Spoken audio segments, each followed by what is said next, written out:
like I said, just to update the county growth policy, the capital improvements plan, and the county floodplain ordinance.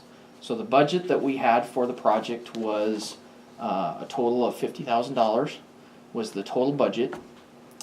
We were requesting $37,500 in funds from CDBG, and then the county's match is a quarter of that, basically, 12 of the 50,000, so 12,500 would be the county's match.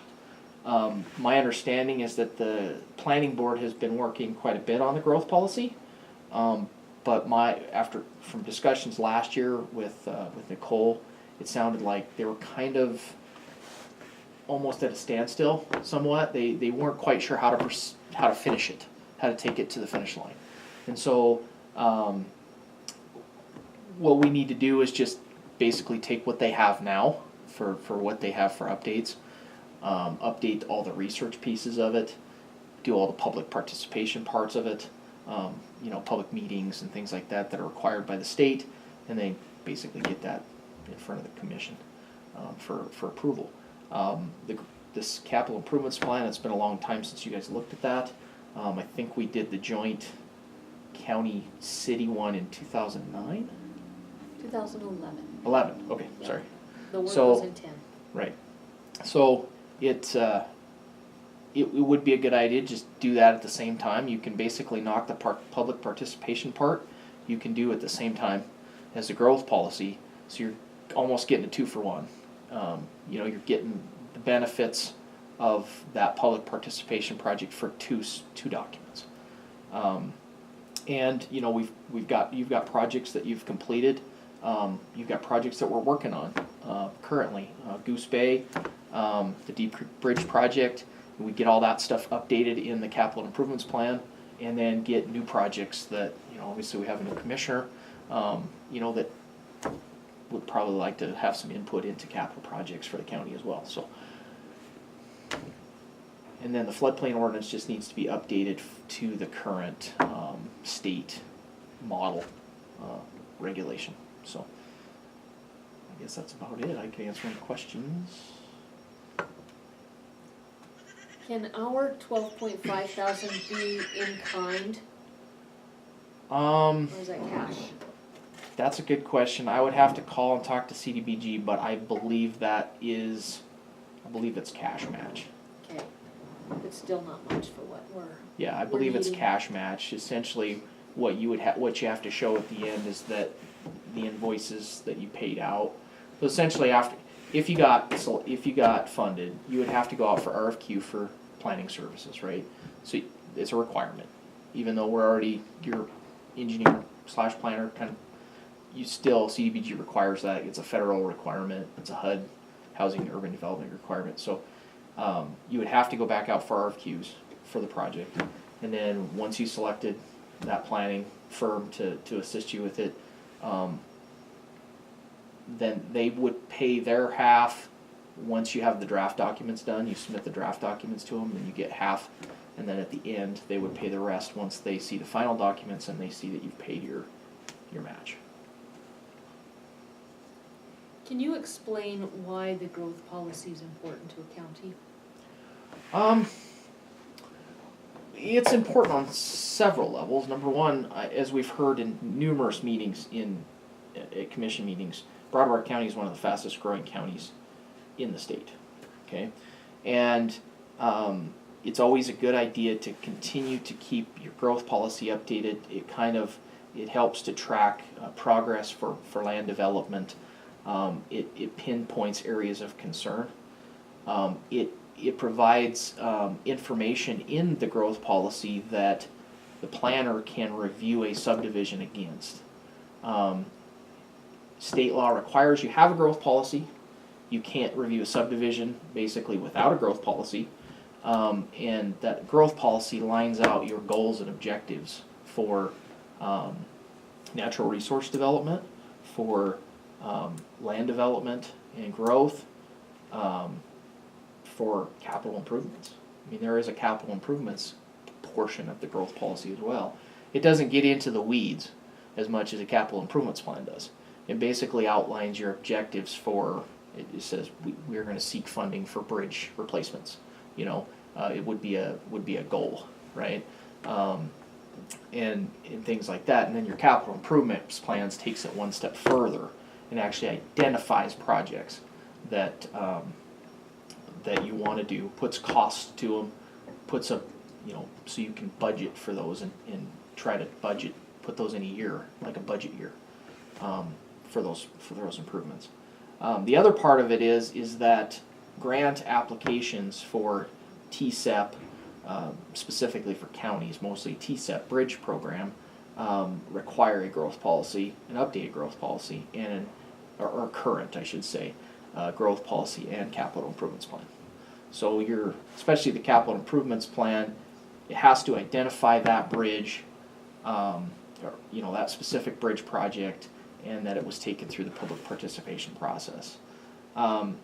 We did do a TSEP grant application for the Deep Creek bridges actually, and then when we did not get funded. The biggest reason we did not get funded was because the current capital improvements plan did not have a comprehensive bridge inventory. It talked a lot about county projects and things like that, but it had the bridges identified in the plan, in the capital improvements plan, but it didn't actually go through and put what am I trying to say? An analysis of each bridge, basically, that says, is that bridge functional? Does it need to be replaced? Is it still good? That type of. It didn't go quite far enough for TSEP's liking, I guess. So those are just two things, I guess. The growth policy is just a good document to have. It's a good guiding document for the county, for a lot of different things. The community development, Brian Obert crew, they can use it to go after grant funding for housing projects in the city of Townsend or anywhere. In the county, because there's a housing component. There's low income housing. There's business development. There's a whole economic section of the growth policy that talks about what kind of businesses are here currently, what Broadwater County could benefit from for commercial activity. And so Brian can also take that document then and work with people who want to bring those kinds of businesses to the community, and hopefully increase your tax base, that kind of thing. So there's a lot of different aspects to a growth policy. Mike, you were talking the other day about land that has been subdivided into 1 acre tracts of homes that is beautiful and vibrant agricultural property. A growth policy would help your planning department as well as your developers to know where those lands are and where more optimum development might be. So you can't tell somebody what they can do or can't do with their property, but a growth policy helps direct the growth. Growth is coming, but it'll help you direct it to where it's better for the county. That's a good point. A lot of times, if your growth policy is not current or doesn't identify certain things, like ag, is ag a huge, we know ag is a huge part of Montana's economy, and it's rural, especially in Broadwater County. You can identify areas of prime. We have maps. There's maps in the growth policy that identify those prime agricultural properties, and you can develop in your growth policy certain criteria that a subdivision has to meet in order to try to develop that land. So that the county could really focus on, hey, we want to preserve our prime agricultural ground. We're going to be reluctant to let somebody subdivide a prime agricultural piece of ground unless it meets certain criteria. If you don't have it in your growth policy, when that subdivision comes in, the planner can't do anything about it. The planner doesn't have any guidance. Does that make sense? That growth policy is what sets out those requirements, and that subdivision has to be reviewed against that growth policy. So I guess the other side of that is when you say you're doing that, so you're restricting that land. Now, the growth policy is a policy, okay? It's not It's not a law. It's not a law. It's not a regulation. Your subdivision regulations are your regulation. But in a way, the two documents combined they're not necessarily, it just depends on how it's worded in the document. Some growth policies are very restrictive. Some are not. And I believe your current one is not, there's not a lot of guidance in there. It basically has just your standard subdivision review stuff in it. And that's what we do as we go through the review of that growth policy, is we sit down with you, we sit down with the planning board, we sit down with the community, or the county residents, and we say, okay, what's important to you? Is agriculture important to you? Is natural resources important to you? Is recreational ground, important Forest Service, cricks, those, do we need to really work on preserving those things? The biggest thing is on a subdivision, so if you say you review a subdivision on, you feel a prime piece of agricultural ground, okay? And maybe there was another option for them to develop another piece that they already own in a different spot, let's just say. But you say, no, we don't think you should develop that. And say you say no, okay? And you write out specific reasons why in your staff report. If you don't have a growth policy that you can point to and to back that decision up, a court's going to throw your denial out, and they're going to approve it. So you have to have that, and it, like I said, it really just depends on I've seen some counties go really, really far one way on those types of things, and I've seen some communities they don't, because they don't want to restrict people's what they can do with their property. So when you've seen those people go really, really far on their restrictions, what's the normal bottom line of that when you end up in court with that growth policy versus what people want to do with their ground? If it's identified in the growth policy, and that growth policy went through the proper channels for adoption, okay, meaning public meetings, it went through the county commissioner's process to adopt that growth policy. As long as those things that you've decided are in that growth policy, and that growth policies follow the proper procedure, then it's always stood up in court. 99% of the time that growth policy will stand up in court. And the growth because policy, the big piece of that is the public participation process, right? So you vetted those things through the public. So it's not just the commissioner sitting here saying, hey, this is what we want. So it's not three people sitting in a room saying, by golly, this is what we're going to do. And then it affects everybody in the county, right? The growth policy goes through the planning board. So the planning board is the guiding entity that guides that growth policy, okay? And then it goes out we have open houses, we have public meetings, we have, all over the county. We try to do 3 or 4 of them. And we document everything, and it's in the growth policy. So if everything is solid in that growth policy, it's going to be fine in court 99% of the time. Now, I can't guarantee it. A lot of it depends on the judge you get, things like that. But where counties typically get in trouble is when they try to do something that's not in the growth policy. So you say you want it, it's not identified in your growth policy, but that's a prime piece of agricultural ground. It's got a pivot on it. It's been farmed for 100 years. Why would you develop that? We don't like that. We think that should be an agricultural land, denied. If the growth policy doesn't say that you can do that, then a court's going to throw it out every time. a growth policy is not a dictatorial document that says we will do this, we will do that. There is a comprehensive public process, so it's not just a meeting where nobody says anything. You actually have a process for engaging the public. But the biggest thing with the growth policy is it's our number one defense. Mm-hmm. So if you look at the Galzagori subdivision, Mike, that the growth policy gave us nothing to address any of those issues with. If we wanted to deny that subdivision, which we had no legal standing to do, The growth policy, had it had some language regarding those elements we were dealing with, that would have given the commission the ability to actually address that differently. So the growth policy, more than anything else, is a defense for the county, that's it. But it's our number one defense. Anytime there is a question on subdividing or land use, and you'll learn this at the training we're going to, the number one question is, what's your growth policy say? There's one on the website, I don't know if you've read it, but it's a pretty good document, it's just outdated. But Yeah, every county and we've, has to we've have learned, it by we've law. learned a lot over the years too. You know, a lot of that was developed when a lot of the subdivisions were going, you know, that growth policy was kind of a, hey, we need to get this going because we've got all the subdivision development going on, right?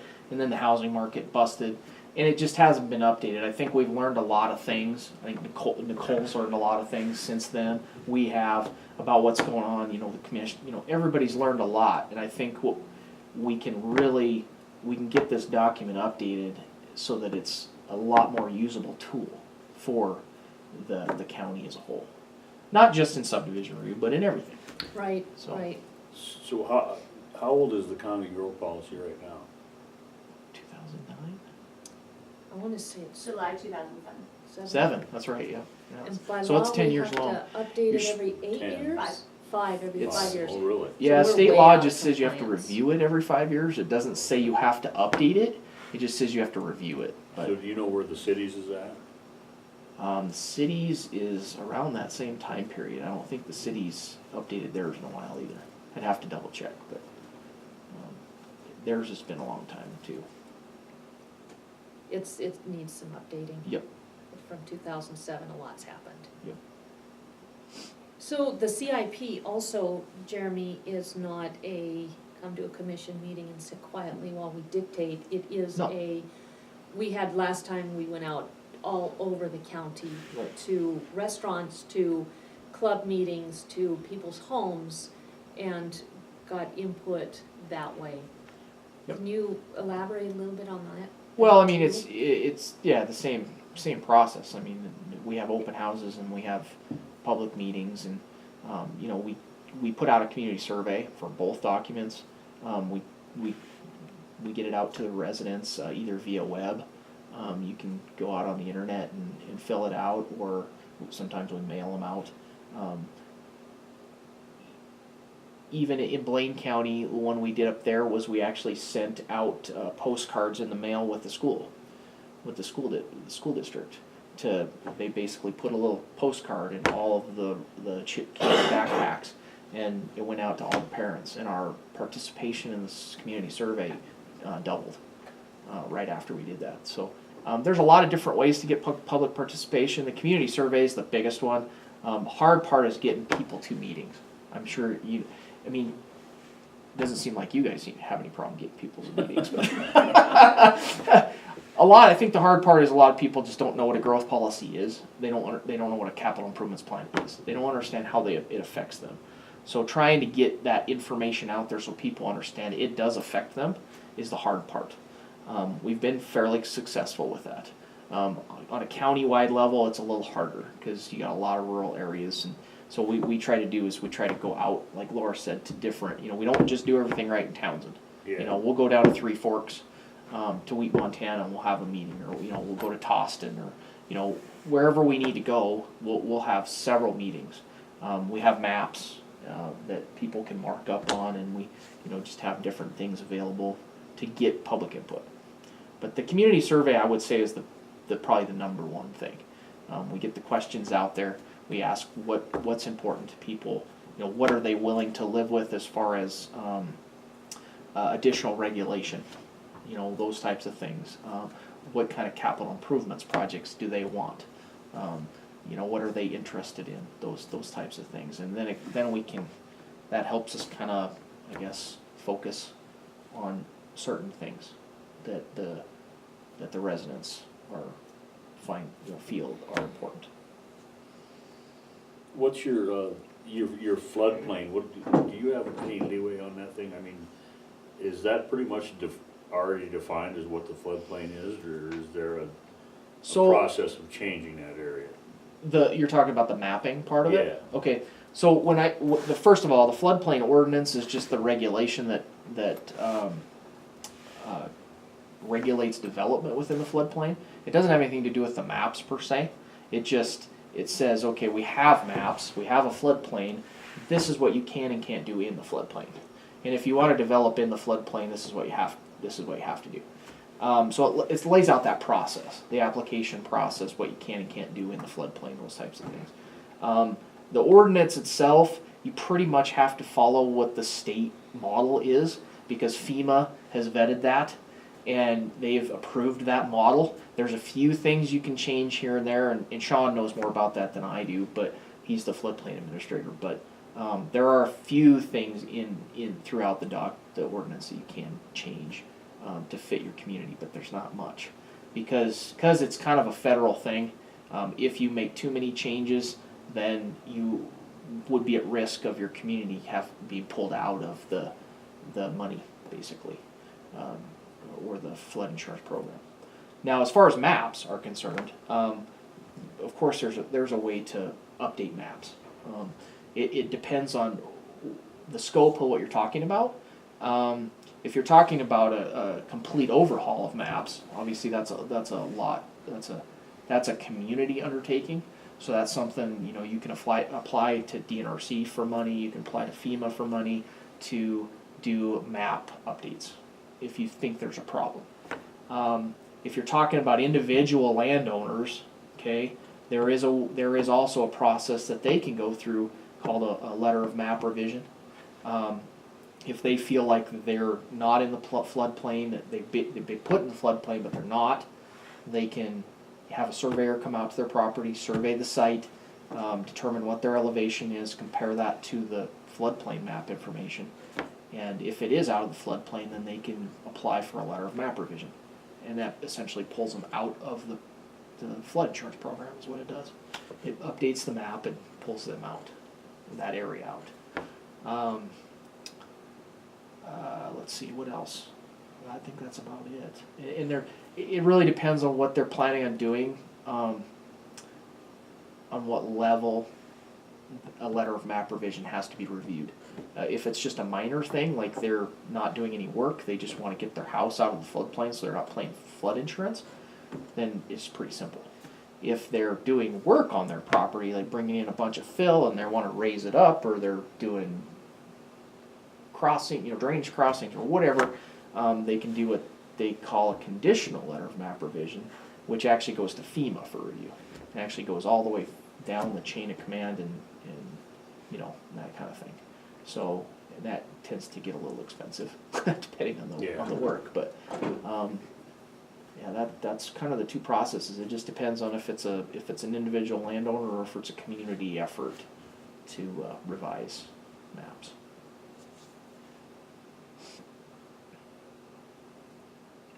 Any other questions or comments for Jeremy?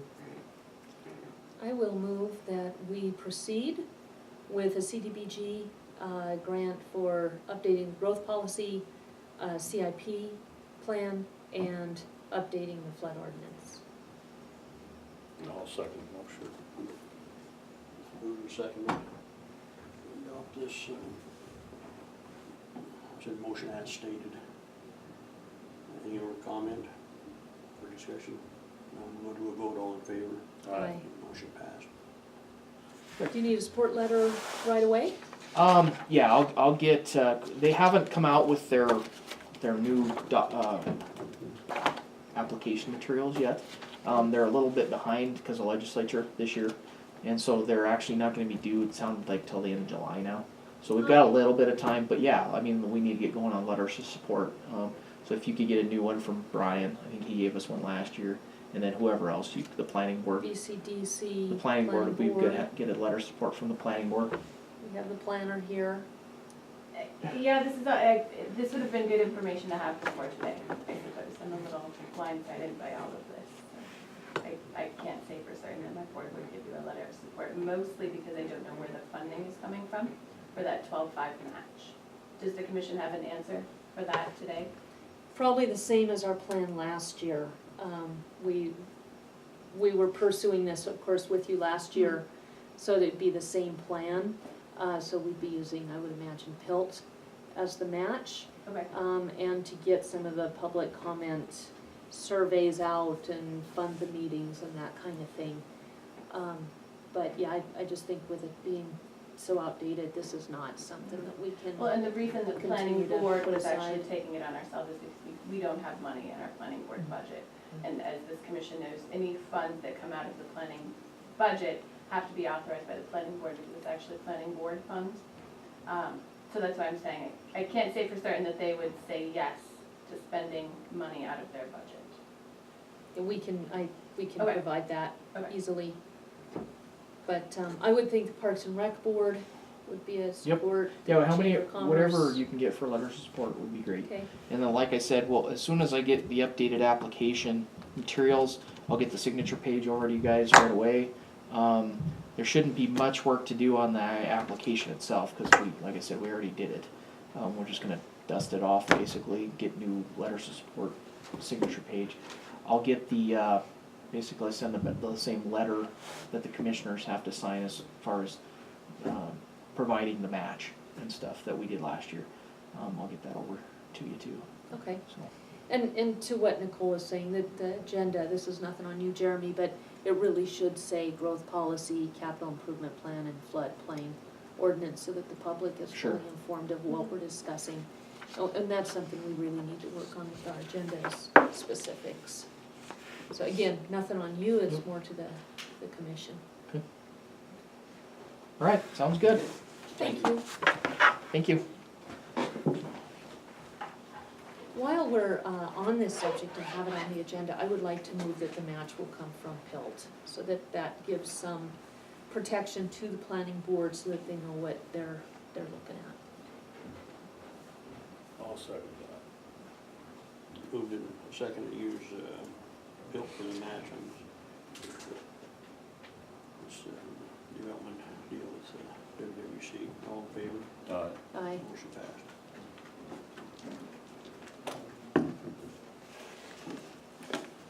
Coming up before you invite me, I'm sorry. And I'm not at all saying I'm not. I would love to turn the growth policy project over to someone else because it is a big project. I'm just saying on behalf of the planning board, if they would have known that this was coming up, I'm sure that we would have had all of our board members in attendance to discuss this. Because last year, Laura's right, when we were talking about WWC writing the grant for the CDBG funds for the growth policy plan, the planning board said, no, we can't afford it, because it was about $4,500 coming out of the planning budget, and we just didn't have it. So that's why we said, okay, we'll do it ourselves. Obviously, you see, it's been a year, and we're not done yet. It's a big project. It would be nice to turn it over. I'm super happy to turn it over to someone else, if we don't have to pay for it, if we, as in the planning budget, doesn't have to pay for it. So that's not at all me saying I'm not for it, I won't support it. I just need a little more detail. Absolutely. Are you ready for me? Yes. Unlike this stuff? Yeah. Now it's Sorry, like, Thank you. You're welcome. Would you like a findings of fact report? Public member? Sure.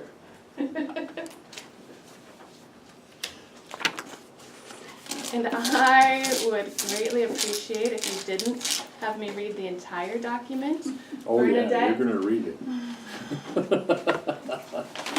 I will read it because you're my boss, you can tell me what to do. But I can just give you a summary of it if that's okay. But if you really do want to sit through the whole spiel, I'm more than happy to read. I think your summer. It's your time. I would say since there's no public here for this subject, that would be fine with me. Perfect. Okay. So this is the request for preliminary plat approval for Lake Vista Lot 3, which is a subsequent minor. A few months ago, I came in and presented you with Lake Vista subsequent minor final approval. This property is, how many miles out of town? 4 miles. 4? Is that where it's, yeah. I know I have it in here, I'm sorry. In any case, this is a just under 15-acre parcel that the developers are now proposing to split into just under 5 acres each.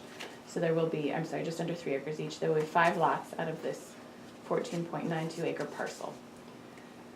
This is off of Highway 287. They do have an internal subdivision road, Alaska Trail, that is built to a local number 1 standard in the county subdivision regulation road standards. So the road is built to a standard to withstand the additional traffic that this subdivision will create. All of the review fees have been paid. DEQ will review each of these lots for septic and well location. There are no drainages, power line easements, or anything traversing this property specifically. I don't know if you recall the final plat approval for the greater subdivision Lake Vista. There was a large power line, but that does not cross these lots specifically. So that's not a concern or a consideration. An environmental assessment was not required because this is part of our growth policy, our 2007 preferred area of growth in our growth policy plan. So our subdivision regulations state if a development is part of, I don't want to say approved, but a preferred growth area, then an environmental assessment is not required. So they did not perform one for this. Montana Historical Society wrote a letter, and there are no previously recorded sites within this development, so that's not a concern. I'm not sure if you've seen, there is a house being constructed out here on this property as you're driving north on Highway 287, and that's perfectly allowable because that property is utilizing an approved DEQ location for the previously approved Lake Vista subdivision, not to confuse that with this one, but they are putting it in an approved location, so that house is completely legal to be constructed on that property as it is currently. What else can I tell you? Northwestern Energy will provide utilities, and that's already available to this subdivision. Really not a whole lot of impacts on public health and safety. It's near the highway, so landowners will have to be cognizant of that concerning animals, small children pulling out onto the highway. The approach has been approved by MDT. And no parks and recreation facilities were required for this development. There was no public comment received. There was a public hearing held through the planning board since this is a subsequent minor, and no public comment written or verbal. So I am going to list the conditions here. Number 1, plans for sewage treatment and water supply shall be submitted to the Montana Department of Environmental Quality for review and approval. The certificate of subdivision approval shall be filed with the final plat. Number 2, a stormwater drainage plan shall be submitted to DEQ for review and recommendation. Number 3, the applicant will be required to submit the preliminary and final plat drawings in electronic format to Broadwater County in ArcGIS, AutoCAD, or MicroStation format. Additional materials may be requested by the county in electronic format to facilitate review of application materials. Number 4, plans for the location and installation of individual mailboxes shall be reviewed and approved by the U.S. Postal Service prior to installation. Number 5, the applicant and the Fire Protection Authority having jurisdiction shall use their best efforts to draft a fire protection plan specifically for this subdivision.